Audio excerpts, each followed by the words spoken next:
questions on here.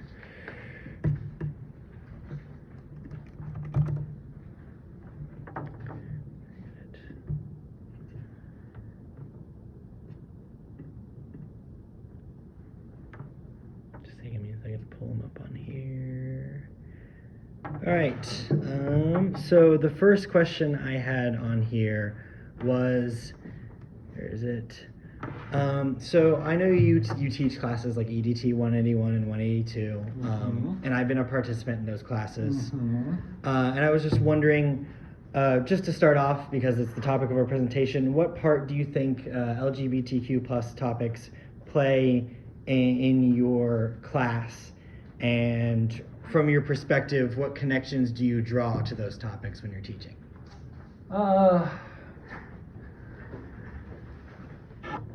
Your question instantly makes me think about the change that's happened for me while I've been at Miami. So I've always taught around issues of race and class and orientation and ability, but never, like I've always been a gay male, but I've never been out gay professor Dr. Sander. Yeah. So that's something that's changed over time, where I think what I wanted a straight white male to be teaching about, so to your question, an LGBTQ issue, whether it's representation or how we often get positioned from a deficit or thought of as wrong or bad, but how might I be perceived differently from a student if I was the gay guy doing it? Then they're like, oh, so now I see why he's doing it, because. So I haven't noticed any change in the reception of the messaging. I still don't like come in and out myself on day one, but it's just part of who I am. I want it to be normal and natural. If it comes up as part of the conversation, then I definitely include it. But a lot of the work in the foundations course that you took, that I do it used to be called Intro to Ed, that you took, it is identity work. It is positionality work. So a lot of times I can't ask students to interrogate their identity if I'm not doing it myself. So it's more of a like an example, not a look at me type way. So I'm just trying to challenge dominant deficit narratives while creating a space for LGBTQ issues to be normal and natural alongside history, math, science. I don't want a special week on LGBTQ history. I want it woven in with straight white guy history or any other identity markers, that it flows more seamlessly. Gotcha. So just weaving that into how you teach rather than like focusing specifically on it. Right. Gotcha. Because sometimes it can come across as we're doing identity of the day. Oh, today's about race, tomorrow's about class, the next day's about gender identity. But whenever and that's the messiness, right, about diversity, is it's never one. We're all intersectional identity markers. When I look in the mirror, I'm not just a gay man, I'm also a professor, I'm also a white guy, I'm also middle class, I'm also, so just because we're talking about one, it often makes people forget about the others. But if you really want to focus on one, we have to also recognize the other ones come with us. Gotcha. So just the intersecting identities. Yes. So the next question I had in here was, do you think social studies courses today highlight enough LGBTQ plus history, and why or why not? I cannot speak for social studies courses. Yeah. But I think of what I teach has to have a historical component. There's no way that you can, so if I think about our trajectory, transformative educators, you can't transform anything if you don't know why it is the way it is now. Mm-hmm. So whether it's in what used to be called Intro to Ed, teaching about why school is the way it is. We're operating in the same system. Miami is a school in the same system that separates people on rankings and grades. So the system to like produce obedience and compliance, it's not broken. And it's evident the first day people come into that science class and they're all quiet and no one wants to talk and they're just ready to write really fast. That's evidence of school working just the way it was made for. Authority figure in the front. The room you took a class in is the lectern up front, all facing forward. There's a structural barrier. Mm-hmm. Now, do we have to say, oh, well, I guess I got to stand up here for an hour and talk off PowerPoint slides? Well, it's not normal, natural for you as a student to lean to the left, lean to the right, talk in a small group. But we do it anyway because you're navigating that space, even when it's not designed for it. And that's hopefully what we're, so to get back to your question then, even in science, it's not like, hey, they were dumb in the past, and now we have all the right answers. It's like at every point in history, the model of an atom was accepted as right or true until it wasn't.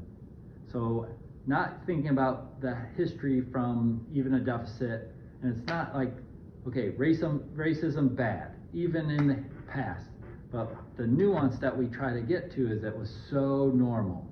People said all students, it was inherently all white males. They didn't say white males, they didn't have to. It was so race positioning some people as superior, white people, everyone else is inferior, people of color. That was so normal, so ingrained. Oh, no, we don't have to say it explicitly. It was just, and that's some of the nuance that comes learning about diversity. How a person who's on the LGBTQ spectrum has never been included, and what it could or might look like moving forward is what we bring to the foundation courses I teach. Gotcha. Do you have a social studies then? Why did you ask about just the social studies classes? So what we're focusing on is like the representation of LGBTQ plus history within curriculum, like the history of like just LGBTQ plus topics and why like there's a lack of it in social studies courses. But we're also going at like the general perspective of that's our more focused perspective, but in general it's the representation of LGBTQ plus the youth in middle school. So if you take any phenomenon, now I'm blurring science and social studies for us, right? Take it, so a phenomenon in social studies might be, a war, it could be a protest, it could be anything, any site of inquiry that you're looking at. How would that event look from the way it's told in a book? What if it was an LGBTQ character? How might it look different? And then you say, what about if it was a person at an intersectional identity, a person of color, with some disability, and they're gay? Like, it's the same event, right? But, and I always like to use Miami University. How's Miami University experienced differently if you're straight white male versus Latina female? You know, it can be the same place, but it can be experienced very differently. So that's how you, like, I don't apologize for being a white male, but I can also start to understand what it could or might be like to be othered. That's some of the language that we use in our foundation courses, because no, I'm not a person of color, but because of my marginalized sexual identity, I can say, oh, I could see how that happens in race. I can start to see how, and their empathy is in a lesson plan. We covered it on Tuesday. I just start to grow into that more natural way that, yeah, my classroom space, I wanted to be welcoming and inclusive, but oh crap, all I have up here is white male scientists. So I don't have to be mean, or I don't have to be non-inclusive. It's just something that we're hopefully bringing you a lens to think about. And obviously by this project you are starting to think about people other than maybe your identity. Yeah. And yeah, it's one of the reasons we're focusing our topic on issues like this. It's what we've been taught throughout our classes. And you brought this up briefly, but it is sort of, I still do see the classes. I have classes currently where there's someone just at the back of the classroom just teaching. I write really fast. Sure. That's still the standard. Sure. It's deeply ingrained. Yeah. But I have been taught through all these classes, some of them being yours, just to look at these things differently. So the next question I have here was, let's see. So that one kind of blends with that one. So how can including these topics in our classes, whether it be social studies or just the topics in general, work to create a more welcoming environment for students? I mean, I think the goal would, I don't think anyone likes to be under spotlight. Like, no one wants to have a day on gay males. Like, Yeah. that would make me feel weird to Yeah. be in that space, to have that level of spotlight. So even if even if we're focusing on racial conversations, one, I'm not going to call on the people of color in the room to respond to the topics because they know what it's like to be a person of color. It's really for the white students to understand. So I think of a couple of things. This might be tangenting though, but you have to really, like, it's not just talking about race. You, as the educator, why is that important? And why might it be important for, well, I'm just going to go to an all white school. Why is it important for them to entertain perspectives around race and class and gender and orientation? And I just point to Charlottesville. Events like that where people don't have any, like the hate is so filled because they have no understanding of power or privilege that any kind of like push for a new perspective, a new voice, a new identity, they're going to push back because they've always had the stage, the full textbook, the full story of history. So I think if it starts from a very early age, all of a sudden diversity doesn't mean good versus bad. You know, if we say the word different, I think we're in the binary world we grew up in, different conveys a value judgment. There's got to be a good and a lesser. Mm-hmm. We try to teach different as alternative to. So if being gay can be an alternative to being straight, not as above or below, but on par with, then that becomes normal. And that's not a world we live in. Like, yeah, it's easier to be gay in 2023 than it ever has been. It's not easy. So, did I answer your question? Yeah, no, Tangent in ways. So to normalize it, I don't want a day of the week. I don't want a month. I want to pop up every so often, just like everyone else does. It's part of every conversation. When it is relevant, then so is my identity can come to the surface, or else just let me exist and type really fast on my computer like everyone else. But if it comes up as part of, let me be included too, or you know, I'm not looking for anything extra. That's why I'm like, I know why we spotlight LGBTQ and have a month, and I get it, I know, but I also see why there's pushback too. Oh, here's June, here comes the flags, and then when it's July, where do the flags go? Why can't I fly my flag all the time? Yeah. So it's messy, but that's why we're trying to just, it's never been inclusive space. What might it look like?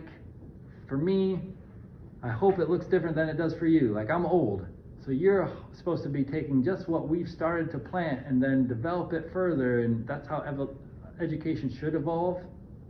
And that's the one thing I am proud of, that what I was wrestling with in my PhD program at 35, we're asking students to start thinking about it at 18 and 19. That's how education evolves. It doesn't mean we're asking them to produce doctoral level dissertations, but it's the ideas that then they'll move forward in a way that they can bring to their students something that only came to them at 18 or 19. And then look at what we're doing as a society. We continue to progress. Yeah. It's not just confining you to exactly what, well, I tripped in 3 potholes on my way to the classroom, so I'm going to make you fall in the same. You should be learning from past mistakes. Well, here's another way to teach history, right? It's not about the French Indian War and if I can name and date. It's really like, okay, how can I see the French and Indian War in today? How are we still repeating the past and haven't learned from it? How might we leverage this? Why is this important for an 8th grader at Monroe? I think I asked Katie that exact question because she was teaching the French and Indian War.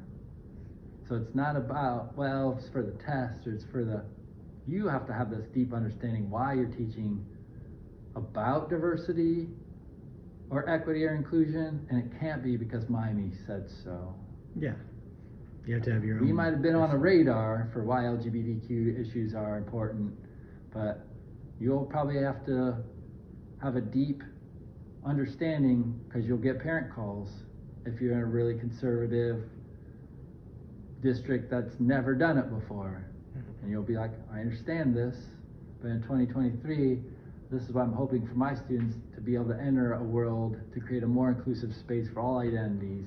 And if you can use some of the language of the readings that you're asked to use, it's not just reading for the test or quiz at Miami. It's like, okay, how am I going to speak to a world? Because if you haven't noticed, like when you come into our classrooms, people shake their head a lot because we like agree on certain social justice topics. Or else you probably change your major by the time you're your age. But when you go out into schools, it's not that space of socially just classrooms. No, you have to be the one that helps create it incrementally. It's not a light switch, but how are you not just forcing kids to sit quiet on Chromebooks and think about the content outside of their lived experience or social context or... Yeah. That answered my question and then some. That was a really great answer. Wow. I think just normalizing this idea of diversity, and obviously, like you said, not making, oh, this is the gay male day, this is where we're going to go over this identity. That's obviously not the way to go about it, but I think just normalizing it and slowly trying to work at it so it becomes a normal thing is a You great way just to go move at it. on. You know, to a scientist, you don't say, oh, look, she's a black girl and she's being a scientist too. You just read the book. Mhm. And then all of a sudden there's nothing weird about seeing a black female doing science. What do you mean? That's normal. You just recognize Perfect. it. But we have to put it on your radar because it's never been that way. So if you would just read the text that you were read, it's just white males. Not in a mean way, your teachers weren't mean or bad. It's just what they were exposed to. So if we get on your attention, why diversity? So you can start changing it in ways that make it more normal. Yeah. Next. Inclusive.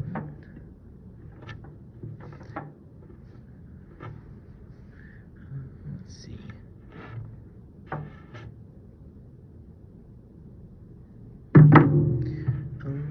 Alright, this next one, what school and curriculum-based restrictions do you think are currently maybe holding back discussion of these topics? Now I know the latest bills, like things that are don't say gay in Florida, or the one that's in Ohio about the diversity, equity, inclusion language about divisive concepts. And I've brought that up with faculty here. You know, like I think about, okay, a teacher can only influence the students or the classroom or maybe their administrator, right? So everyone has to play a role in this conversation.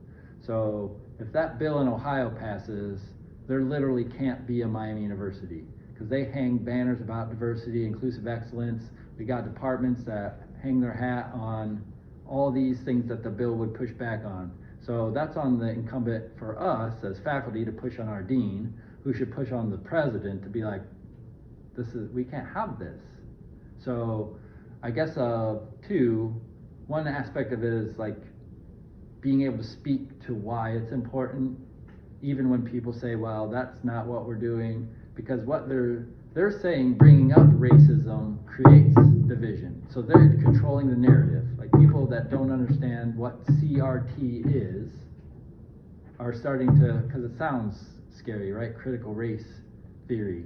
But if they understood what it is as a lens, a way to understand people's experiences, it's not the way, it's a way, and you can't dismiss it because it comes from people of color and their lived experiences. You can dismiss it by being ignorant and choosing to ignore. So this is the layered question. So yeah, are there restrictions? Yeah. There's always mandates, but how do we, on my computer, this is a Sherry Leafgren, and you can bleep this if you want, it says make the standards your bitch. Nowhere in the standards has anyone ever shown me that they say do worksheets, sit kids on Chromebooks, It's just how they get interpreted really narrowly. So I've seen people that can really manipulate, use the standards as a floor, not the ceiling. Of course, I'm going to teach, expose students to multiple perspectives. You don't have to do it on a multiple choice quiz and a worksheet.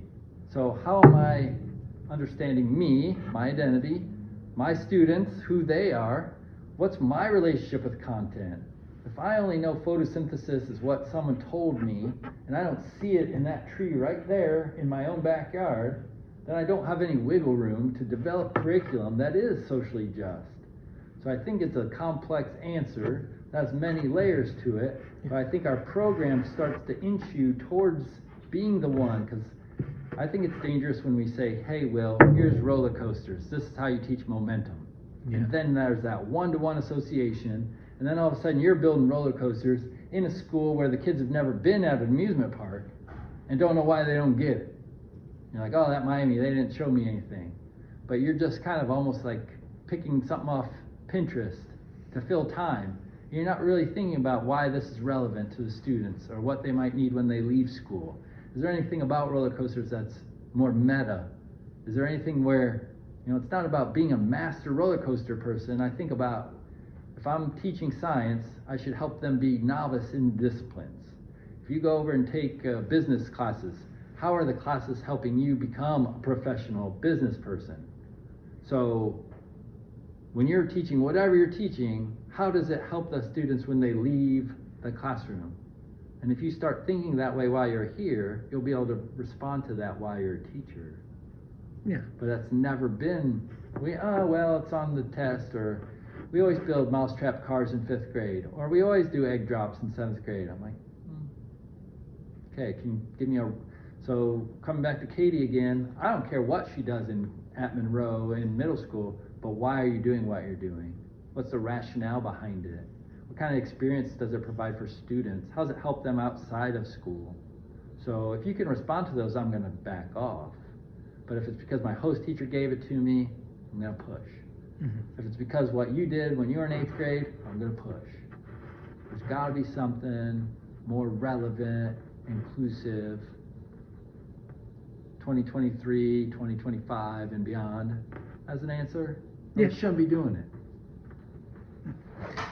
And I know you have your meeting at 3:30. I do have one more question on here, but if you have to get to that, that's perfectly fine. All I need to do is have lunch, and it's 3:16, but I'm ready for one more. All right. So my last question on here would be, do you think, as things are now, both in social studies curriculum and just in curriculum in general, are we moving towards more inclusiveness in our classes and in our curriculum? And just what are your thoughts on that? I think the answer is yes, but slowly. Because I've worked with student teachers where they take the standard, and then I'm waiting for them to start class, and all of a sudden they're 15 minutes in, and I'm like, they're teaching. It's not, today's the French and Indian War. The French and Indian War is. So there is a way that the program works, and she was using like Post Malone, and I'm like, I don't know who that is, but it was the kids, and it wasn't to sell the content, it was for them to make connections. And all of a sudden she's not lecturing them about why not to do drugs, but why are people resorting to drugs? Why might they turn to drugs? And then all of a sudden this is an inclusive space. The two kids sitting right in front of me were coming from math. Oh, I hate math. It's so stupid. There's no way they were saying that about her class, because it was about them and their ideas and their thinking, regardless of if you were male or gay or straight, or it was all part of the conversation. If it was relevant, it could have came in. So that's the type of inclusiveness that I don't want identities to be targeted. I want them to be free to be part of the conversation. So the long story, yes, mandates can be navigated. No one's asking you to not teach what the state says. No one says get fired. But there's plenty of room between not getting fired and doing what's always been done. And I don't know if that's the gray area that we help students find for themselves, but I've seen it done beautifully even right now in our heavily tested mandated spaces. So I am hopeful at certain points with certain students. Now, we should be doing it holistically, but there's always a work in progress. Yeah. No change is without struggle, so yes, I do think it's more hopeful, even if it doesn't seem that way. Sometimes we take some background, I show this graphic a lot. Learning is really like this, it's curvy and under and around, and then hopefully we make progress. So I feel that way in society too, like we're taking a few backslides with some of the things on the Supreme Court, we're losing some freedoms, but I have to think that it's all part of this nonlinear growth process. Things are always changing, but there's the hope that they change for the better. Yeah, but doing nothing means that things will stay the same. So you don't get change without challenge too. And that's exhausting. So sometimes you, as a teacher, so I'm big on like energy management now in ways that I wasn't a few years ago. Like sometimes this meeting at 3:30, like I'm fine today, but sometimes I'm gonna be like, nope, I can't today, and people are just gonna have to live with that. Mm-hmm. So I know that's not part of it. This is more for me and you talking. Is like, you can't live and die. That like here comes another 12-hour day for me. I'm like, okay, I can do a few, but I need to find ways to recharge and come back. And everyone does. Yeah. You can't grind it out forever. That's probably take that off the record. Yeah, but you're it's fine. part of the conversation of being educator too. Well, thank you. Sure.